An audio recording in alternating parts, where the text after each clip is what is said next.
Howdy. This audio lecture is to help students in INST 222 understand the 7 principles of multicultural education.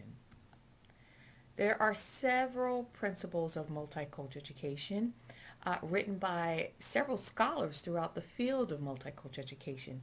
This particular set of 7 come from the scholars of Golnick and Chin from 1987.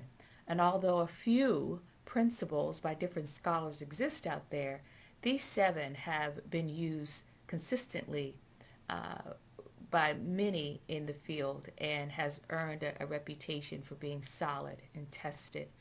And they have stood the test of time in this course as well.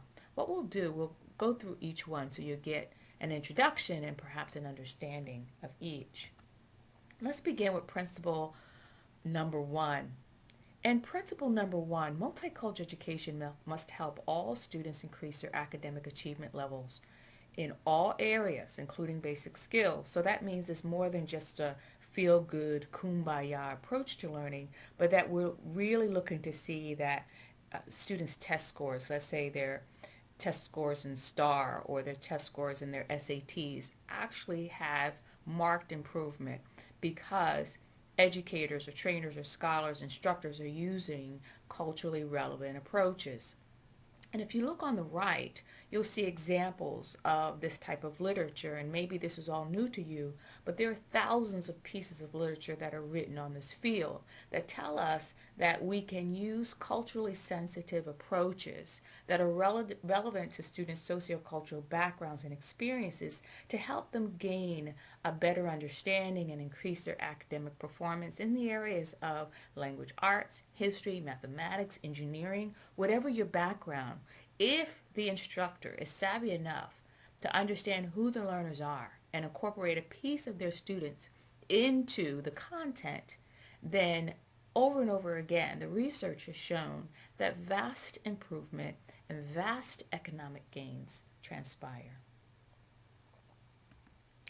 In principle number 2, in ME, the learning styles of students and the teaching style of the teacher are understood and used to develop effective instructional strategies. And so what this means is that the multicultural educator takes great personal care in understanding who her learners are. He or she looks to see if this learner loves by doing.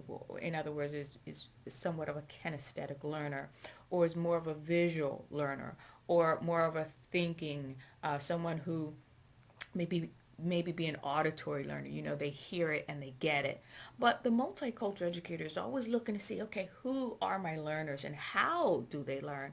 But they don't stop there with the learners. They also reflect inwardly on their own teaching style. And so a lot of us have to come to terms with whether or not our style is more formal, and we like to have an audience sit and we pour information into them. That's a very traditional approach.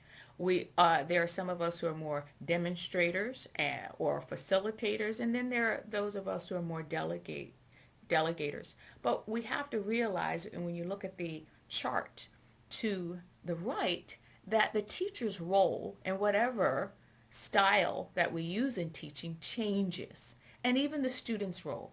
So, for example, if our style is more formal, then we take all the risk, we assume all the teaching, and if learning happens, it can happen, but it only happens for those students who are inclined to learn that way.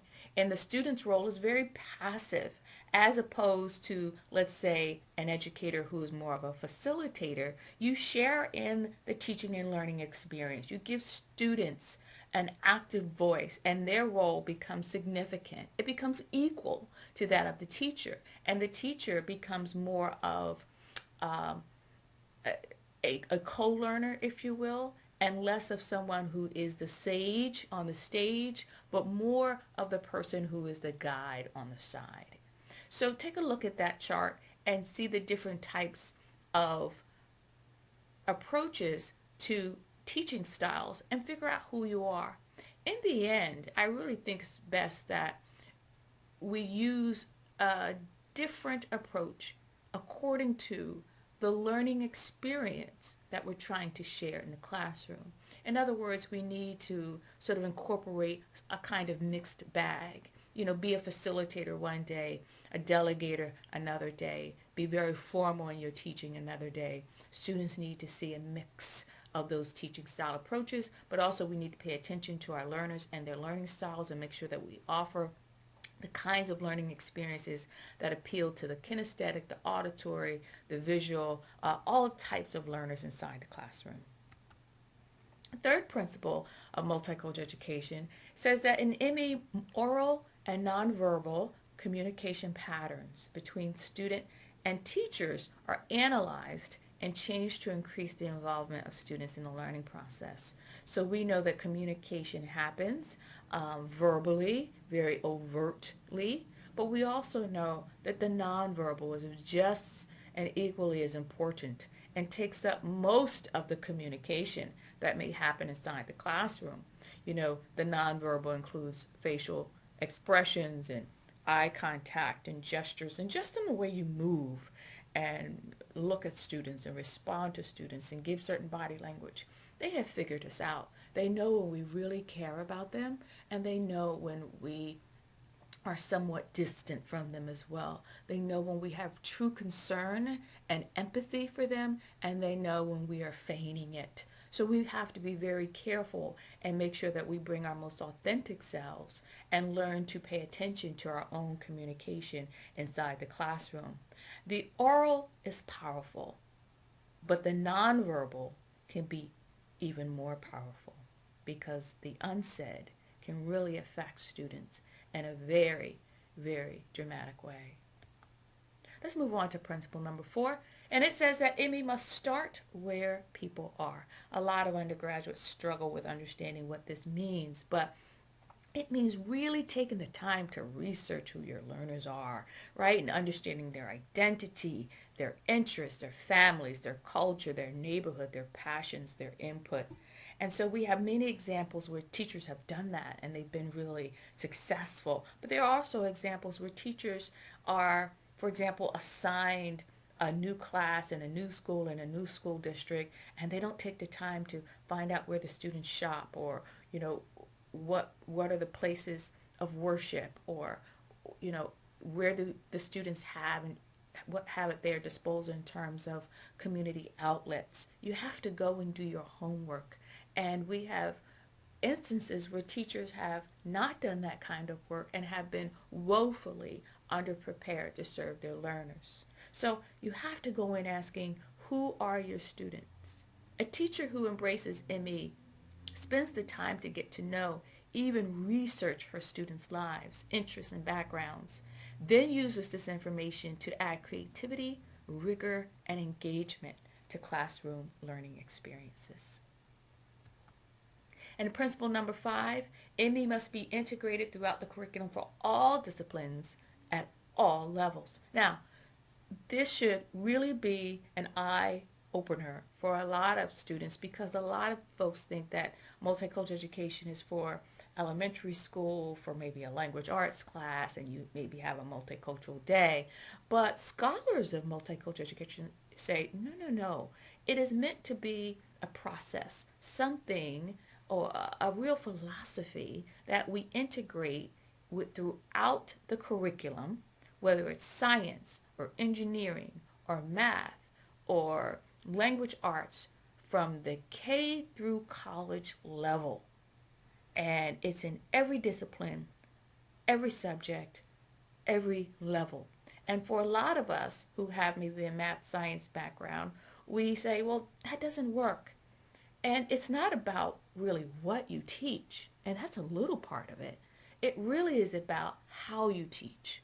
For example, in a science classroom, the fact that you would invite guest speakers from certain ethnic groups or certain gender groups to represent scientists today, or that you would encourage team learning and lab work in your science classroom, or that you would use everyday kinds of materials in your science lab so that students understand that there's real relevance to their lives. So it's not about, having posters of black scientists on the classroom walls, but it's about changing your teaching strategies and approaches and going back to these 7 principles. You can be an engineering professor or an engineering teacher or a fourth grade science teacher and go back to those 7 principles every time and include them and infuse them inside of your content.